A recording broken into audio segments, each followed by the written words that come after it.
everybody, welcome to Missouri Star Live. I am so excited to be here with you. I am Misty Doan, and I host this thing every week. Let's see where we have people tuning in from. We have Tammy from Muskogee, Oklahoma, Sheila, Cynthia from Florida, Terry from Tulsa. Thank you guys so much for being here today. And if you cannot tell, it's my birthday. So thank you. Ooh, confetti from the camera crew. Ooh, I love it. It's rose gold. So fancy. All right. So thank you guys so much for coming. Not only is it my birthday today, but it is also our birthday bash week here at Missouri Star. So we thought, we better be a little bit festive and celebrate with all of you. We truly appreciate you being here, and we're excited about everything that's going to be in store later this week when our birthday bash officially kicks off with the very fun block party with Ginny and Natalie Wednesday evening, and then the official festivities are on Thursday and Friday this week. So lots and lots of fun things. And to kind of commemorate it, I've made this really great little wall hanging over here. Isn't this so fun? And we have got a great free printable pattern that includes everything you need to make this. That has, let me show you here, pull it down. It's got your supply list, just your basic information. It's got a little diagram that gives you your measurements of each piece, and then as well as the templates you're going to need, and the letters and numbers that are already reversed. So let's dive into this. Let me show you how to make it. It's really quick and simple with just some fusible applique. Check your microphone. Oops. It's on. Can you guys hear me? I think so. All right, we're good? All right, sorry. Technical glitches. We're live here. So bear with us. But anyway, so everything you need is included here. This is a fat quarter friendly project. It's also really great for scraps. So what you're gonna need are 5 fat quarters, 3/4 of a yard of background fabric, 3/4 of a yard of border fabric, and then about a 1/2 yard for your binding. I also added this really cute jumbo rickrack trim, and so you'll need 3 1/4 yards of that. If you decide to add that on, and about a yard of the Heat and Bond light is what I've used for all of the fusible applique. So let me show you how to get started. So obviously, like I said, all of your letters and numbers are included here, and they are reversed. And when you use the Heat and Bond applique to do that, you need all your letters reversed because you actually iron them on. Well, first you trace them onto your Heat and Bond, and then you iron them on to the wrong side of your fabric. So you can see here, I've got the right side of my fabric down. I went ahead and traced all of my happy birthday letters, and I've fused it on to the back side of my fabric. And so then I can just go and cut this out.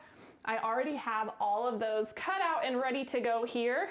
And you can see they were super simple to cut out. And then when you flip them over to the right side, they will read correctly like you want them to. So I've got those ready to go. I'm gonna set them aside for now, and let's go ahead and dive into the cake itself. Actually, I lied. We're gonna talk about the background piece first. So I've got my background piece already cut, and I just used white, and then I cut that down to 25 across by 30 inches tall. So this is our background piece that we're gonna build all of our applique on, 25 by 30. And so I've got that ready to go. And then we can start working on all of the pieces to assemble our cake. So up first, I've got this really great little red print here. This is all just stuff from my, my stash that I found that made me happy. Lots of different lines, lots of different manufacturers that you're seeing today. So this is a really great stash busting project that you can, kind of tailor to whoever you're making this project for. And one of the things that Jenny pointed out, as great as this is to make in kind of a universal bright birthday way so that you can change it out depending on who you're celebrating for, it's also a super small, simple, easy project to finish. And so you could absolutely tailor this to different members of your family and use fabric that makes you think of them, which I think is just kind of the magic of it. So don't limit your ideas here. Maybe you need 3 or 4 birthday cake banners to hang in your house. So this is our piece that's actually going to make our cake stand. And as part of the printable, you get this little kind of almost looks like a battle axe shape that we're going to use to create that cake stand. And what we're going to do is this piece here, let me make sure I tell you correctly, measures 18 across by 4 inches tall. And then we're going to fold that in half, just like so. And we're going to place this portion on the fold. And I'm just going to pin that in place. And I'm actually going to scoot it up to the top there. I have to apologize. I've got the sniffles. It is my allergy season right now, so it's a bummer. It is a bummer, but it happens every year, and it just is what it is. That's right. So there we go. And then now I'm just going to use my little ruler. So this is a good tip because you want that to stay straight, and it can be straight-ish, but you can use the ruler to make it straight. Exactly. And we're just going to cut right along till we get to that corner. And then again. Paul Printable, good idea. What a great gift to give your children's teacher for the classroom. Oh, that's a wonderful idea. I hadn't even thought of that. Loving your wild nails there, Misty. Oh, thank you. Yes. Many, many happy birthday wishes. Thank you guys so much. And so then we can take that pin out, set that aside, and this gives us a perfect cake platter shape. And I don't know if you noticed, but I was inspired by our little half hexie template, and that's kind of what I used when I was designing the base of this, and it worked out just perfectly. So that's ready to go. And now the first thing we're gonna do is, I like to just kind of lay out my background fabric as a working surface when I'm laying out all my pieces. I don't fuse things until I have everything where I want it to go, but I am gonna go ahead and set this underneath so I can show you how I built this. So let me get all of this extra stuff out of the way. And a couple questions. Do you have any tips for cutting out those letters? Absolutely. Okay. So when you're cutting the letters, I think it's easier for me to use a large pair of scissors on the outside. I went with a really great bold font, and so it is actually really simple to cut, and I just kind of use here, let me show you actually. I've got these fused instead of just explaining it to you. Let me pull this piece over. So I've got my big scissors here, and for me, I find it easier to control and have smooth lines when I'm using the big scissors on the outside. So I just cut into that, and I just use the scissor as my guide and just let it, keep my edges nice and straight. I don't worry too much about my jaggedy hand when I traced those. But then on the curves, let me show you on this A right here, you kind of rotate your piece more than you move your scissors. And so I just kind of have a hand farther back, and I just rotate it as I'm cutting. And then I go back, and I do use smaller, like applique scissors, to get the centers out, those that have a really nice sharp tip, and it makes it easy to get in there and trim out the insides of those letters. So that's what we do there. And then let's get back to laying out this background. Awesome. All right, so we've got this ready to go. Again, this measures 25 inches wide by 30 inches tall. And the first thing I know I'm gonna do is I need to leave room at the bottom to add my letters, but I'd like to build the cake first. That's just how my brain works. And so I'm gonna measure up 4.5 inches from the bottom. And actually, I found it really helpful to go ahead and kind of press a line long ways. So let's do that too, because it gives us a nice reference point. Oh, to help you center things? To help you center everything, exactly. So let me do that.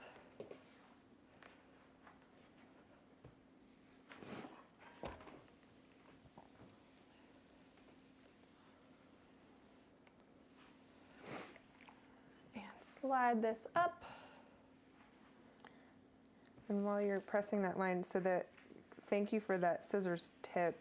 We're also getting questions like applique scissors. So those are really, you can look on our website. If you type in applique scissors, several will pop up. They're basically a very tiny snip style scissor that lets you get into really detailed points. And exactly. These are basically applique letters, so it's a perfect application of applique scissors. Exactly. Thank you, Liz.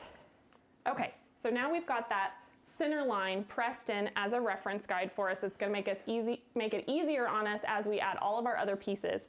So we're going to measure up 4.5 inches to leave room for our letters. And then I'm going to place, and I actually do like to peel off the backing as I go, just so once I have things in place, I am ready to take it to the ironing board. So let's peel that off. And then I can center this up right on my pressed line, and that piece is good to go. So my next piece, my bottom layer of my cake, measures 14 by 6 inches tall. And I went ahead and fused that same heat and bond to the back, and then I've cut it 14 by 6. And we can place this down, get a hold of that fusible paper and pull that off. Now, I did overlap my lower piece with each one just because I thought it gave it a really nice, beautiful finished edge. And so as you can see, I've just slid about 1/4 inch to 1/2 inch, whatever feels right to you, under the edge of this cake stand. And then we're gonna do our next layer, which measures 11 by 6.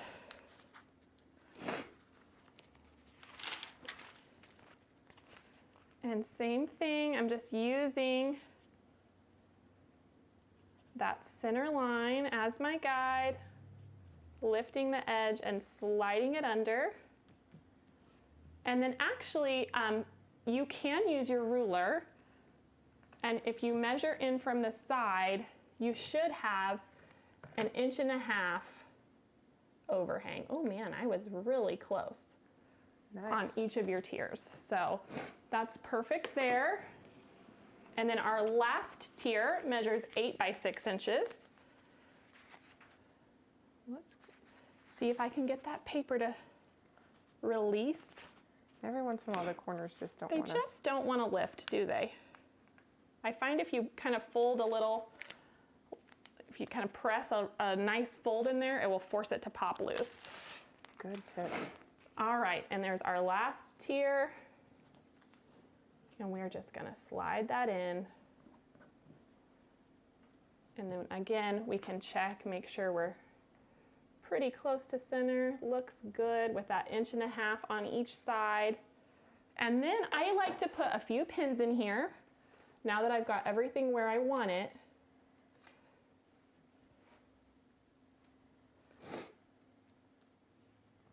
Oh, good idea. Copper says, what about making this for a wedding? Do it in their colors and have their name at the bottom. Oh, I love that idea. That would be so fun.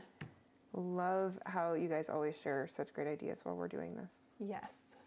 That's the best part of doing this each week. I love all of your guys' fabulous ideas.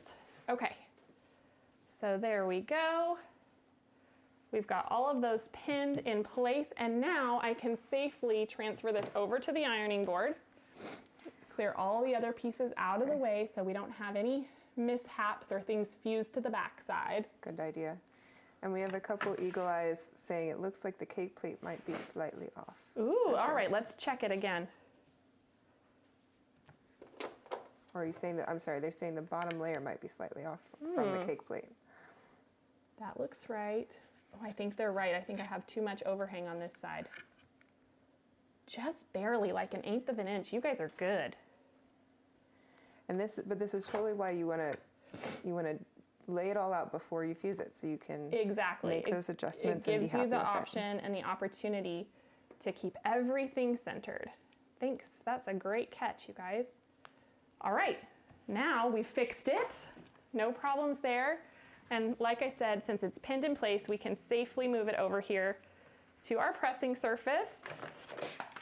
Move everything out of the way and hit this with a nice hot iron. Oh, Liam McCartney loved that too. These could be made for nursing homes too to celebrate their birthdays with a Oh, little that's door a hanger. great idea. Y'all are so giving. This is such a lovely, lovely happy birthday and happy celebration project. It totally is. And remember, if you're just joining us, all the instructions, everything you need to make this are included in the free printable. You can get that in the link below or in the description if you're watching on YouTube. So now that I've got it mostly fused, I'm going back and pulling out those pins so I can make sure and press those areas as well. And that part is ready to go. Let me put these pins away in the pin cushion. I've got them every which way in my hand here. There we go. And you can see, Aww. so cute and simple. Now you could absolutely go around and finish this off with a blanket stitch, a zigzag. If you look closely here, you're gonna have to get in really tight. I just did a straight stitch around mine. I decided I didn't mind if it did a little bit of raveling on the edge. And so all of my pieces, even my letters, I just straight stitched around. And it was really quick and easy. And so let me show you actually, since I think that can also be a little intimidating, how I did that. I started, just like everything else on this project, I started with the cake stand and worked my way up. And the reason I did that is because let's pretend I've already gone all the way around this cake stand. I just started, since the cake stand does overlap that next piece, I know the bottom side of my layer has already been caught. And so I just kind of made a U with each of my cake layers. So let's go ahead and go around this one. And I'm just right near the edge.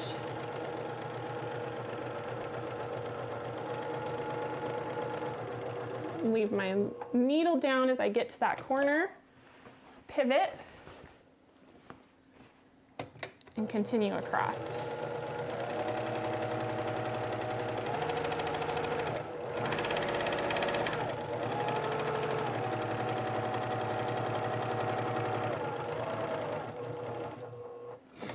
All right, whoops, keep sending confetti flying, guys.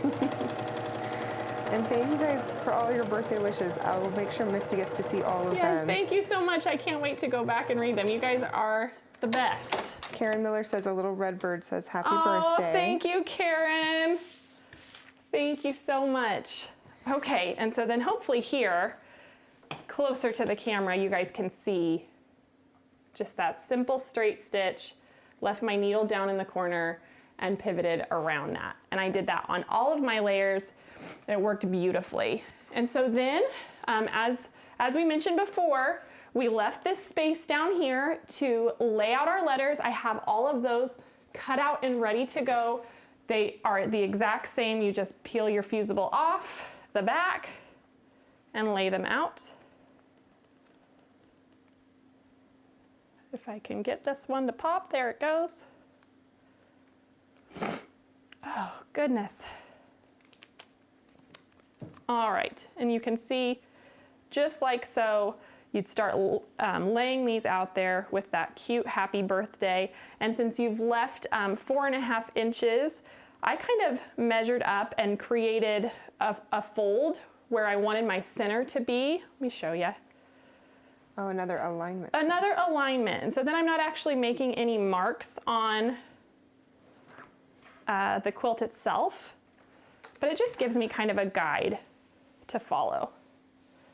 And like I just did there, I really did just eyeball. What I did is I kind of folded this up, made sure I had a 1/4 inch that's overlapping. I can see here, it's overlapping my cake stand, and that is kind of my 1/4 inch seam that will be on the bottom when I attach the borders. And I just used that as a guide. Press it straight across. And then when I open that up, I can use that center line to line up all of my letters so that they are nice and straight and look beautiful on the finished product. But I think you guys get the gist of fusing those. Yep. So I want to talk a little bit about a little magic extra that we've added to this that you maybe don't see, but there is an optional fourth tier. And what I've done here is I've put a little 1.5 inch piece of Velcro, and then I've created a fourth tier that you can change out and add whatever number you're celebrating, which for me is 34, but it is our 12th birthday bash. So let me show you here how I did that. So this top tier, you're going to need 2 pieces that measure 3.5 by 5 inches. And so I've got 2 of those cut. And then I used white, just background yardage for my numbers on this one because I wanted them to pop off. So let's go ahead and fuse my numbers on to the white.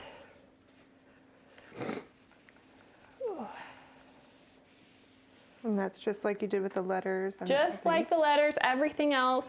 And you would cut those out just the same and fuse them on. I actually have some fused here. You can see I've already fused them on. I've also gone ahead and top stitched all the way around. And then on my other piece, we're doing a lot of pressing for kind of guidelines. And so same thing, I kind of folded it in half this way and pressed in the center. You can finger press or you can use your iron, obviously. And then did the same this way. And then that's what I used as the guide to put my Velcro in place. And so I just put the other side of my Velcro opposite of what's on the quilt itself, and I just sewed that in place. And so once I have these 2 pieces ready to go, I'm going to put these right sides together. And this is a place where if you wanted to put interfacing on one of these to make it a little stiffer, you absolutely could. I did not, and it works beautifully since it's such a small piece. I didn't have any trouble with it. And so what I'm going to do is I'm going to leave about 1.5 inches opening down here. So I'm going to start here and sew all the way around, just leaving that little opening, and we're going to turn it right sides out. Perfect. So a couple other good ideas while you're stitching that closed for us is Ray and Margaret Gardner shared we could make Velcro candles for the top too. Absolutely. Yes. And you see that rickrack we're going to talk about in just a second, but she also mentioned earlier you could use rickrack as frosting on your cake layers. I know. I was going to mention that. I think there's so many cute things you could do. I thought about adding frosting layers and some other details like that. And then I decided, you know what? You guys have such great ideas. I'll give you the basics, and I can't wait to see how you run with it. Absolutely. So guys, keep sharing those good ideas.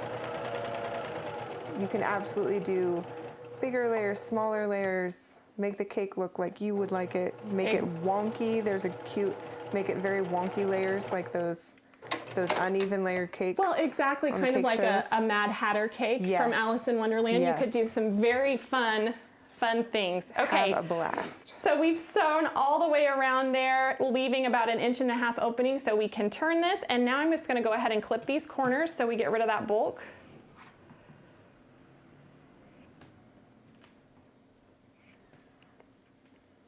Just like so. And now we can turn this out.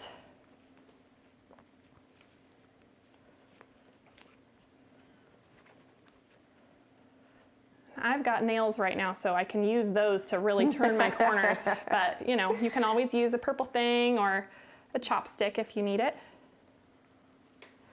And September is a good month for birthdays, y'all. It is. All right, so I've got that all turned.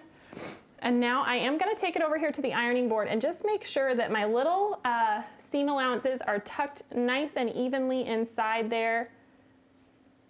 Oh, you know what? I am going to use, things have a way of wandering on set, but that's okay. I'm just going to use my nail again in here to just press this out a little bit farther. I want to make sure we have nice square corners. And then we can hit this with the iron, making sure that a little seam allowance is folded evenly inside.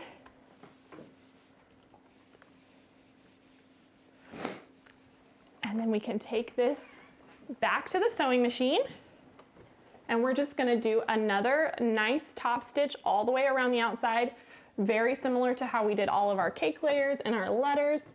And this will enclose that opening for us.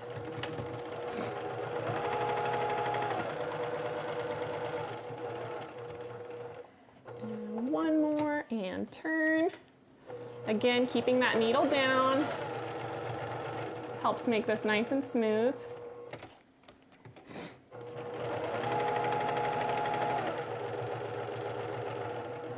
There we go. And the last one.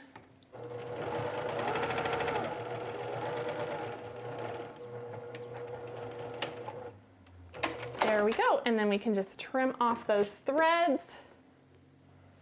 And now our cute birthday wall hanging is ready to quickly switch from celebrating my birthday to our 12th birthday bash.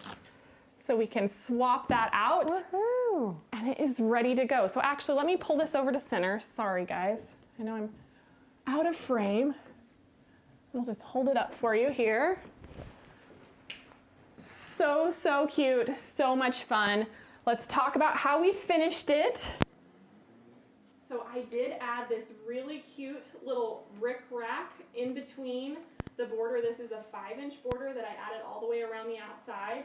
And to do the rick-rack, it can be a little bit tricky, but it's just one of those things that you want to take your time for. Again, if you want to add that detail, it's 3 1/4 yards of this jumbo rick-rack that you're going to need for to go all the way around this project. And so I actually did sew the rick-rack on before I attached the borders. Okay. At first, I thought, oh, I'll just sew it on with the border. But I would have had it go all the way out to the edge. Oh. It got really tricky, and I didn't want any raw edges, you know, poking out or hanging off. And so I did go ahead and attach the rick-rack first. So let me just show you kind of how I did that. I did use the same idea as borders when I was sewing it on. So I did my top and bottom, or I did my sides first and then my top and bottom. Okay, so you treated the rick-rack basically like its own border first. Exactly. Okay. Exactly. So we're just gonna lay it along the side here. And I really only used almost like essentially a basting stitch just to hold this in place before I added the border.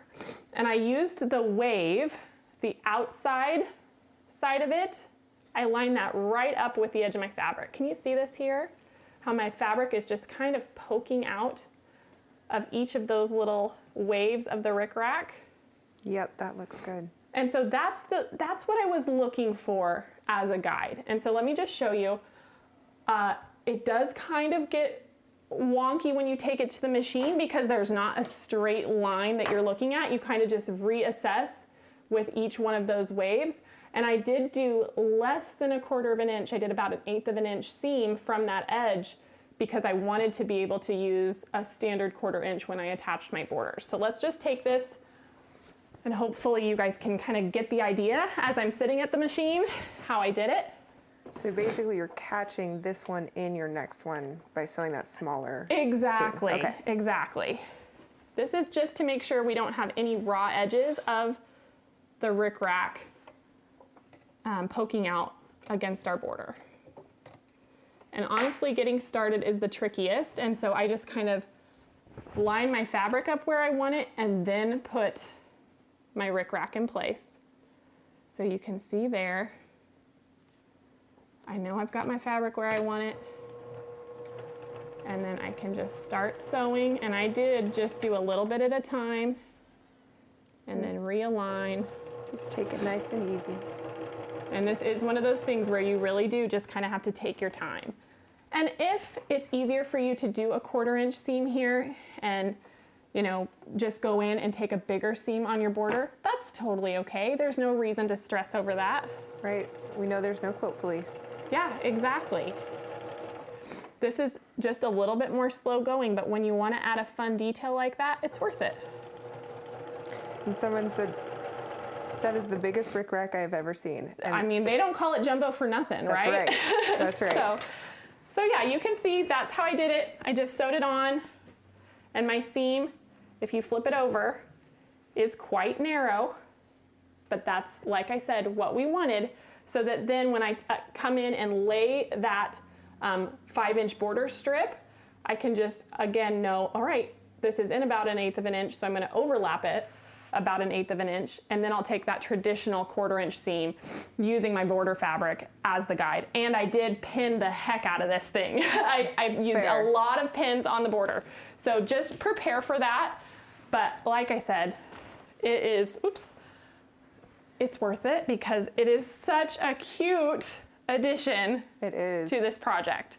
So try it out. Don't be afraid to give it a shot. I hope you guys love this. We're so excited to celebrate Birthday Bash online with you. Thanks for being here with me on my birthday and celebrating. I really, really appreciate you. I cannot believe that I get to do this for a living. It is just the best. So I love you. Have a fabulous week, and we will see you in a few days with lots more Birthday Bash fun. See you later. Happy birthday.